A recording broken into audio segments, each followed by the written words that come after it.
Señora consejera, usted elige el tono. Con su respuesta usted elige el tono y también el tratamiento hacia este diputado. Este diputado aquí está planteando unas cuestiones concretas, unas cuestiones que además son de dominio público, que es que el sector público asturiano está lleno de personas contratadas sin ningún tipo de control público, sin ningún tipo de garantía, y muchos de ellos afines a su partido político, exdirigentes venidos a menos y gente que no tiene ni oficio ni beneficio, nada más que el engolarse a costa del dinero público en el sector público asturiano, donde ustedes les tienen enchufados. Y toda esa realidad es lo que estamos planteando aquí, es lo que yo estoy planteando aquí en nombre de mi grupo político, que además tiene esa convicción, y además tenemos las pruebas. Porque la realidad es necia, y usted elige el tono de respuesta, y si quiere utilizar conmigo los clichés de que me encuentro más o menos cómodo, pues se equivoca, pero allá usted, porque no reconocen ni una, reconozcan una realidad. La realidad es que el sector público asturiano está cuestionado socialmente, porque es un nido de enchufes del Partido Socialista Obrero Español y de la Federación Socialista Asturiana, y eso hay que normalizarlo, Una propuesta concreta, se la digo ahora mismo aquí, propuesta política de Podemos Asturias: revisen absolutamente todas y cada una de las contrataciones de todos los organismos, entes, fundaciones y empresas que dependen del sector público, para ver si cumplen con los requisitos legales que marca el Estatuto Básico del Empleo Público. Y en todas aquellas donde no se den estas garantías, se convoquen inmediatamente las pruebas, conforme a la ley, que es lo que merece la gente, que es la que paga los impuestos con los que se paga esos sueldos para toda la gente que ustedes metieron ahí. Y con eso no quiero decir que los cientos de personas que trabajan en el sector público sean todos de su partido.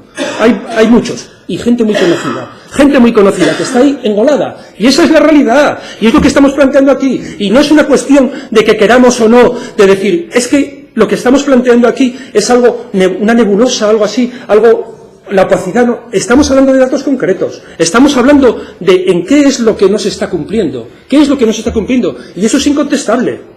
Y avance, sí, hay una instrucción, aquí está, la instrucción esta que ustedes aprobaron, que bueno, es un avance, pero tiene un coladero, la entrevista. O sea, ahí se dice claramente, la entrevista puede ser un sistema de selección perfectamente válido para poder acceder las personas que a partir de ahora se puedan presentar a plazas de empleo público, porque son empleo público, está pagado con los presupuestos públicos, de empleo público.